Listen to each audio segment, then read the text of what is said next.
Hello YouTube, my name is Sniping is Fun, and I welcome you back to my next video here on my YouTube channel, where I'm going to give essentially a semi-quick review on my thoughts on season one of the Netflix One Piece live action adaptation, which came out.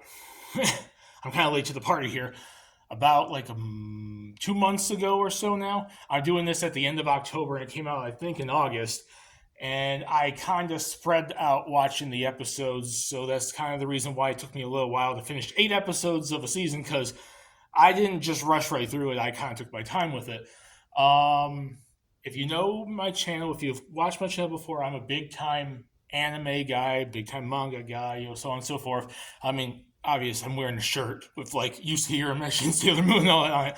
I've been an anime fan since freaking I was in first grade or so, like 95, 96. I've been an anime fan for a long time, watched numerous animes. I love Japanese anime and manga. And that includes One Piece. Now, I was late to the party with the actual anime, and I've been spoiled on numerous things that happened in the series. But I've been watching the anime over the years, and I'm behind still. But I do like me some One Piece. I think it's a very good manga and anime. And then we get the live action adaptation of it that came out on Netflix. And for all of you out there that have been paying attention to some of their other anime live action adaptations these last 5 or 6, 7 years or so, they have a pretty bad track record in terms of Western live action adaptations of anime. 9 times out of 10 have some bad.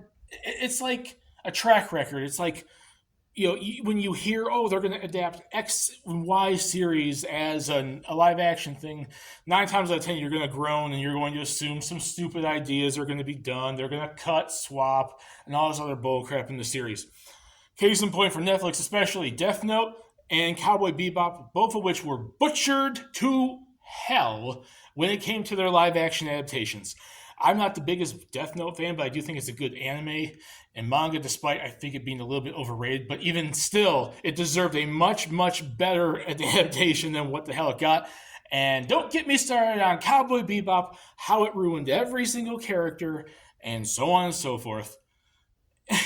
The only live action adaptations I think that ever really good from the West was the Speed Racer movie, which, while not the greatest thing in the world, was still pretty good and kind of felt like it was adapting more like the later renditions rather than the 60s one. And Alita Battle Angel, which I thought was pretty damn good, and I'm still waiting for a part 2 on that. But I'm getting myself sidetracked here. We're here to talk about the Netflix One Piece and my thoughts on that in general. Now, the first season of the Netflix series goes all the way to Arlong Park arc, which is the first 40-ish some episodes of the anime. And I forgot how many chapters in the manga, but up to Arlong Park. And if you know One Piece, or even in any series, if you're trying to squash 40-something episodes into an 8-episode time span, you're going to, squash some stuff, remove some stuff, change storyline elements, and so on and so forth. For the general consensus of me having watched this series and having seen this stuff in the anime and knowing how it's supposed to happen in the original continuity of the manga and the anime versus how it was adapted in the live action series, I'd say they did a fairly decently good job. Is it perfect? No, but it was never going to be. There's no way you can adequately do a proper adaptation if you're only doing 8 episodes. They did have to change some storyline elements, move some stuff around to kind of, get rid of filler to make stuff work better. But I think overall it wasn't really, horribly done. I would say overall, I think they adapted the story fairly well. It's not perfect, but I would say it's definitely better than Death Note, definitely better than, Cowboy Bebop, definitely better than Dragon Ball Evolution, better than pretty much mostly anything. The only thing I think that might be a little bit better than it is Alita Battle Angel, but that's a movie compared to a series, so on and so forth, yada, yada, yada. Especially a series like Alita that's not as long as One Piece. But I think it was overall pretty good. I think they adapted it pretty well. I think the characters were pretty well. I definitely like the actors and actresses that they got playing the Straw Hats. Luffy was, it took some time to get used to him, but he does feel a lot like Luffy with a few changes here and there. Sanji's perfect. Zoro's perfect. Nami is decent. She's not the best, but she's not the worst. It's not as bad as what you think when Western media adapts stuff and does female characters. It's nowhere near as bad as that. But I think Nami turned out pretty decent. And Usopp was pretty good overall. But yeah, they got the basic story arcs. They did kind of change some stuff around, like I said before. Baratie got massively butchered with Don Krieg and whatnot, which some people apparently are praising because they don't really like that story arc that much in the manga and the anime. I think it's a pretty decent one, and I think how it was done in the anime and manga is loads better than what they did in the live action series. I think the live action series made it work for what they had, but I definitely would take the manga and add a original story over that for at least that arc. And then Arlong Park, it feels like some of the fishmen were missing and that were very important to the story later on. And the way, like, the fact that they adapted it, spoilers, if you've never watched the original anime or read the manga, in the original anime and the manga, Nami's village knows what she's doing. How they adapted it in the live action version where they didn't know, I thought was freaking stupid. It made more sense to have it the other way, but I digress. Small changes. Well, that's not really a small change, but you know what I mean. Overall, I think all the characters were introduced well. The storyline arcs were done decently well. They kind of rushed like 6 to 7 story arcs in 8 episodes. And in the anime, like I said, it's like 40-something episodes.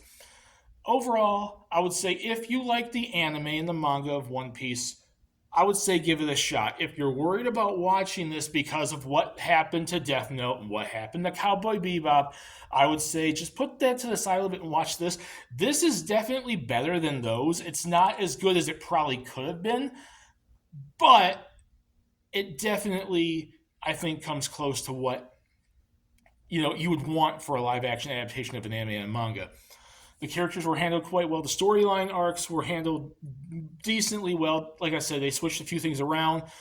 One negative I would have with it that happens a lot in Western media, and it didn't happen as bad as Cowboy Bebop and Death Note. Now, I'll keep mentioning those because those shows got butchered to hell. Is it does have the typical Western media character swaps, like race and gender and stuff like that. There's a few characters here and there in this series that got swapped. And I know some people don't seem to care about that stuff, but there's a lot of people out there that want accuracy with their characters and stuff. And there are a few people, Nojiko, the one cat pirate, blue-haired character, so on and so forth. They've done this stuff too, and I'm like, some of those are, and it makes me worry about hopefully they don't go off the deep end in future seasons and are at least semi-accurate and adequate with their representation of the characters and making them look like the characters. And if Oda hopefully stays on board and watches this series and them adapting it, maybe, just maybe, hopefully future seasons can keep up with at least the quality that this season did. So my last thoughts on this season. If you like the anime and manga, I would suggest and recommend you watch it. Understand that there's not going to be a one-to-one adaptation. There are some iffy issues here and there, like storyline changes, character changes, so on and so forth, personality design, so on and so forth. But if you at least want to give it a shot, I would suggest you give it a shot. And it's only 8 episodes, and if you don't like it, you can stop halfway through, one episode through, or whatever. You don't have to go on to another season.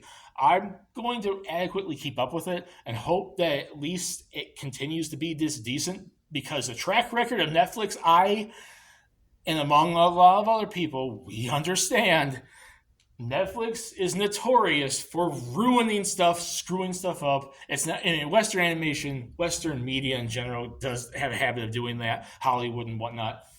But Netflix is definitely very, very big on that, and that's why I was cautious when I came into watching this. So overall, my final thoughts are the pros.